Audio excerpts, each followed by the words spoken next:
As requested by Movies and Rankings with Reese, a good subscriber of mine by popular demand, here we are today reviewing the Netflix series adaptation of a series of unfortunate events. But I knew going into it would never beat the 2004 movie with Jim Carrey.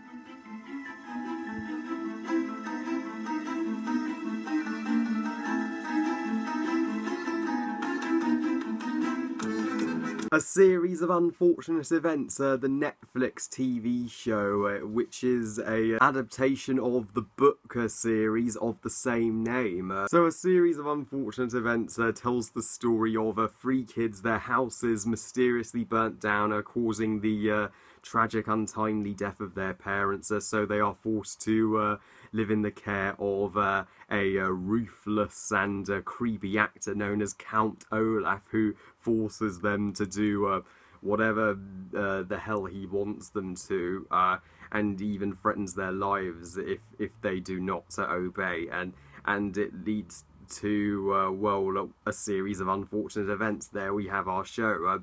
While I wasn't originally planning on reviewing this show, Movies and Rankings with Reese, he really requested me to give my thoughts on this show, and I've heard everyone's raving about how good it is critically. I mean, since I only recently just got Netflix, I finally got the chance to see it, so Reese, I'm so sorry for my apologies for the delay with this review, but now that I've seen it, here it is. So I hope you enjoy the review, buddy.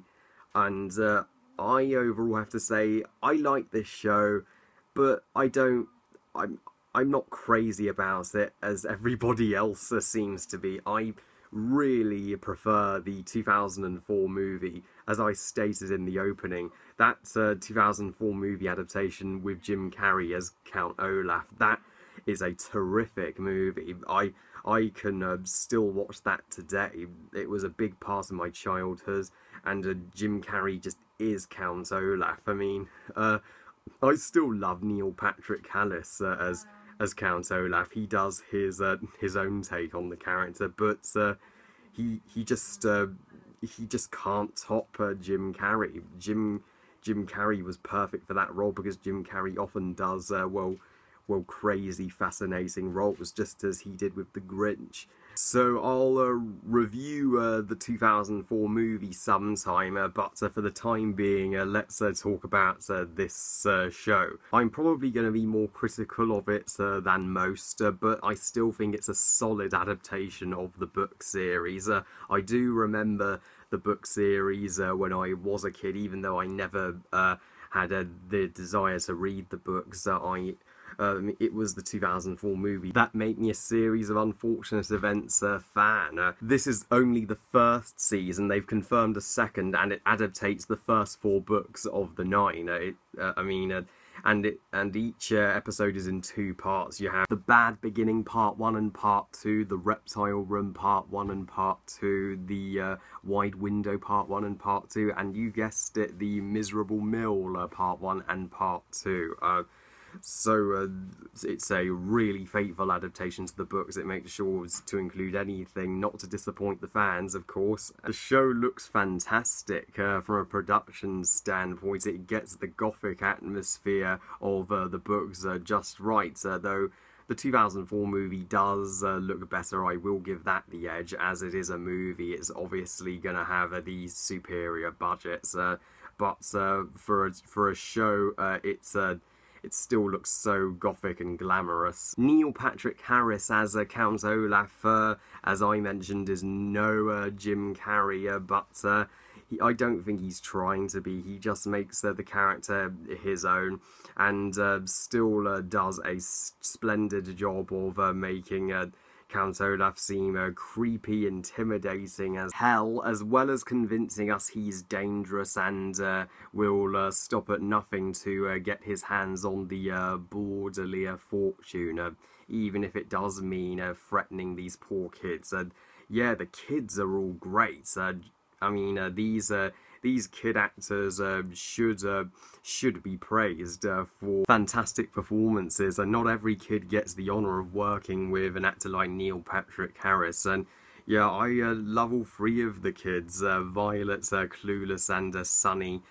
You get the feeling that they only have each other now after they lose their parents, and I obviously these kids don't surpass the kids in the 2004 movie. Those kids in the 2004 movie were some of the best child actors ever.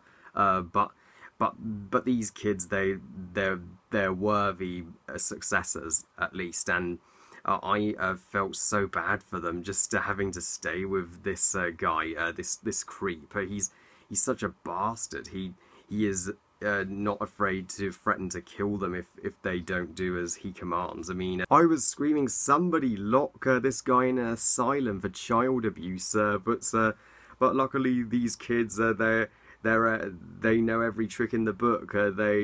They use brains, not brawl, to outsmart his schemes, and it's so satisfying seeing them thwart his plans. And my favourite episode of this season would have to be the Reptile Room Part 2. Still love Part 1 as well. I mean, I have always loved that book, The Reptile Room, as a child. A room full of snakes and the incredibly deadly viper.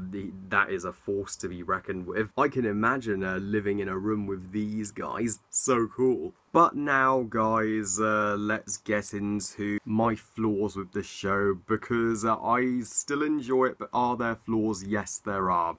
Is it perfect? Absolutely not. I think the 2004 movie has more consistent pacing. Since it was all 9 books just crammed into one movie, it didn't drag on, and it wisely cut out things from the book that weren't necessary. It only kept in the important stuff and was its own thing, whereas this is trying to be so faithful to the books that it's really drawn out beyond belief, and it has really, really boring talking scenes well in places. In those scenes, I can't be bothered to watch them, and just the score of the show, the main theme. A theme for a show is supposed to be catchy and memorable, like the Doctor Who theme. That is timeless. Everyone knows it. Whereas this theme was just a generic, dark, gothy soundtrack that is okay. It's serviceable, but it's not catchy. I'm not gonna buy this soundtrack. And some episodes for me are better than others, but hey, no show is perfect. Even Doctor Who, my favourite show of all time, is not nowhere near perfect. Still has its crappy episodes, but I still believe A Series of Unfortunate Events, the Netflix TV show, is an enjoyable take on the book series, and I also enjoyed the narrator Lemony Snicket. He's great fun hearing his voice tell the story, and I will be also looking forward to season 2. Often season 2s nowadays are better than the first season. So it could be the case here. So thanks, Reese, for recommending this show to me. I do apologise if you love this show and even prefer it to the 2004 movie, but I personally don't. I'm not in that camp, but this show still deserves all the love that it gets. Are you A Series of Unfortunate Events 2017? 3.5 stars out of 5. Well, Reese, those were my thoughts on A Series of Unfortunate Events. I hope you enjoyed the review. Thank you so much for the request. And if you guys have any more requests, don't be afraid to let me know. I will get it done. Well, I love you guys. Thank you for watching. I hope you guys enjoyed this review. And what do you think of A Series of Unfortunate Events? And do you prefer the movie or the show? Please comment, let me know. Please like this video and subscribe. And please follow on Twitter and on Google+. And I'll see you all next time. Bye, guys.